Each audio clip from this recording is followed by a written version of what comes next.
आपकी सभी इंद्रियां भौतिक जगत के लिए बहुत उपयोगी होती हैं, परंतु शायद आप नहीं जानते होंगे कि आप अपनी इंद्रियों का उपयोग आध्यात्म की यात्रा में भी कर सकते हैं। कई बार आप जिसे शत्रु समझते हैं, अगर उसके प्रति आपकी सही समझ हो जाए तो वह आपके लिए मित्र हो सकता है। जैसे आपकी आंखें, जिसे आप भारी जगत के लिए इस्तेमाल करते हैं, परंतु अगर आप अपनी आंखों का सही उपयोग करें तो आप इससे अपनी बुद्धि का और आध्यात्मिक विकास कर सकते हैं। जैसे विज्ञान भैरव तंत्र की धारणा 51 में शिव शक्ति से कहते हैं, निद्रा आने के ठीक पहले यानी आधी नींद में जिस प्रकार वस्तुएं दिखती हैं पर उसका भाव नहीं होता, विचार नहीं होते, ठीक वैसे जागते हुए विषयों को देखते हुए नहीं देखने का अभ्यास करने पर चेतना प्रकाशित होती है तथा उसका विस्तार होता है।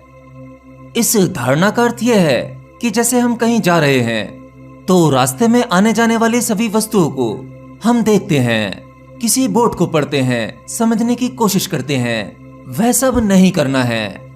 जैसे में अर्ध निद्रा में यानी आधी नींद में कुछ पता नहीं चलता, वैसे ही हमारी आंखों के सामने से गुजर रही हर वस्तु पर ध्यान नहीं देना है। पूरे दृश्य को देखें पर किसी एक एक वस्तु पर ध्यान ना दें। जैसे आप लोग कहीं जाते हैं या कार में बैठे हैं, ट्रेन में बैठे हैं, तो ऐसे में आपकी आंखों के सामने चल रहे सभी दृश्य आप बारी बारी से हर एक दृश्य देखते हैं। आपकी आंखें एक बार में एक बड़ा फ्रेम देख सकती हैं, परंतु आप उस फ्रेम में से बहुत छोटी छोटी चीजों को नोटिस करते हैं। जैसे किसी की फोटो देखना, बोर्ड पर कुछ लिखा है तो उसे पढ़ना।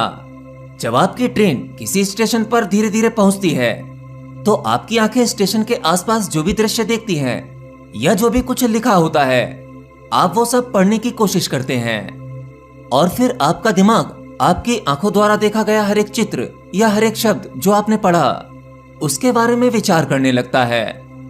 हालांकि हो सकता है आप उसके बारे में विचार ना करना चाहते हो, पर अचानक से कुछ ऐसे विचार आने लगते हैं जिनका कोई सेंस नहीं होता।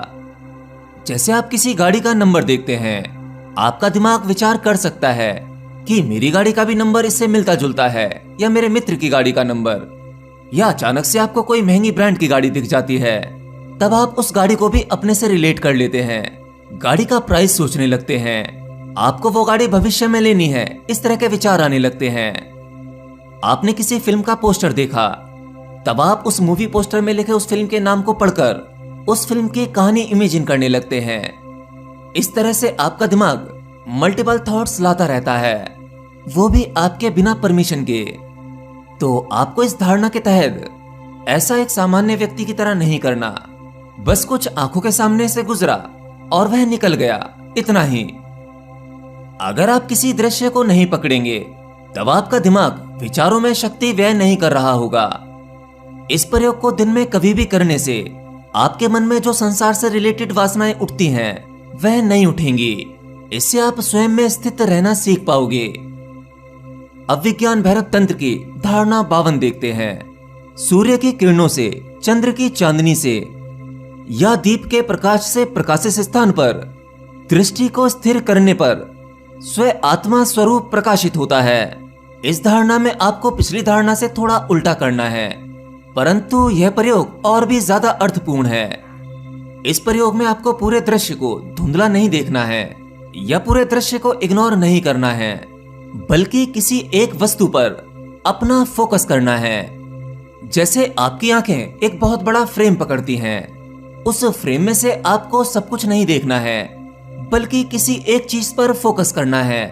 जैसे जब हम फोटो क्लिक करते हैं और उसमें पोर्ट्रेट मोड का इस्तेमाल करते हैं, जिसमें कि सब्जेक्ट के अलावा सब कुछ ब्लर दिखाई देता है, ठीक ऐसे ही एक बड़े दृश्य में से आपकी आंखों को बहुत छोटे छोटे दृश्य देखने हैं और कुछ देर उस पर फोकस करना है। जब आपकी आंखों द्वारा देखे गए एक बड़े दृश्य में से आप कोई छोटा सब्जेक्ट चुनकर या कोई छोटी वस्तु चुनकर उस पर ध्यानपूर्वक पूरा फोकस करते हैं, तब इससे आपकी एकाग्रता बढ़ती है। जैसे मैंने कहा, जब आप सामान्य देखते हैं तब आप बहुत सी चीजें पढ़ते हैं, एक के बाद एक बहुत से चित्र देखते हैं।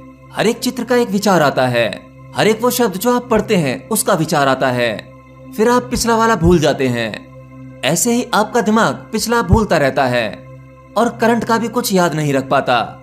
परंतु इस धारणा में आप बहुत सारे दृश्य में से एक ही दृश्य पर पूरा फोकस करते हैं, बाकी दृश्य को छोड़ देते हैं। वह सब धुंधला है।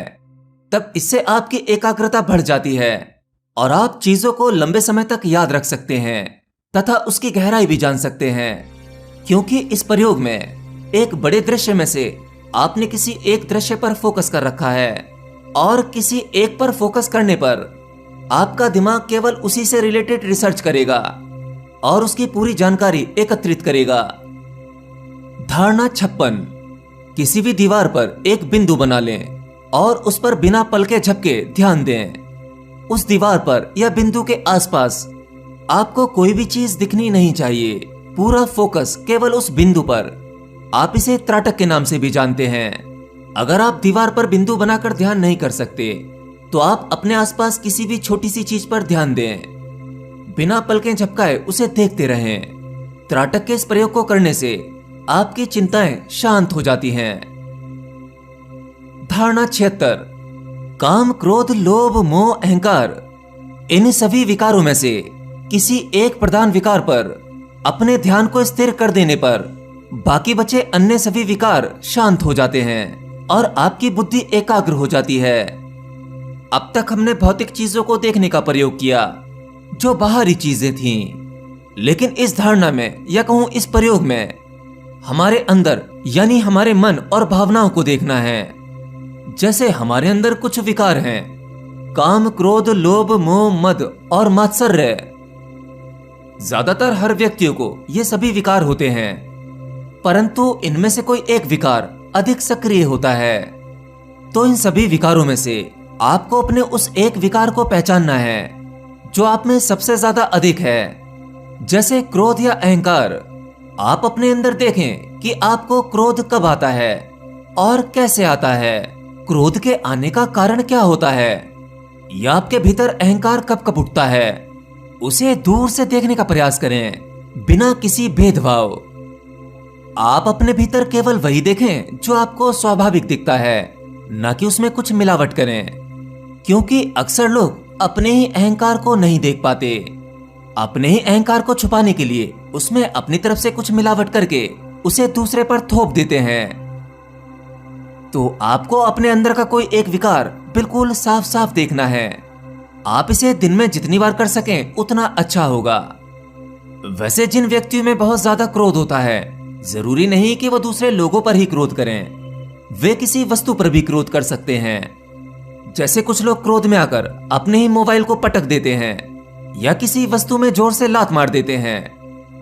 अगर आप कभी ऐसा करते हैं तो एक पल ठहर कर अपने भीतर झांक कर देखना है कि आपने ये कैसे किया, क्यों हुआ, इसके पीछे कितने कारण थे, वो क्रोध कहां पर है और कहां सरक रहा है।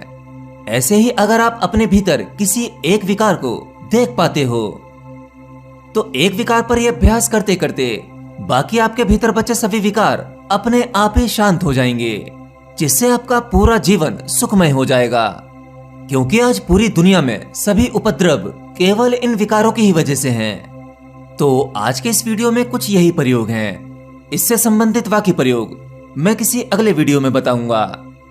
और हाँ, आप इन सभी प्रयोगों को किसी भी दिन कभी भी कहीं भी कर सकते हैं। इसके लिए आपको कोई विशेष समय निकालने की आवश्यकता नहीं है।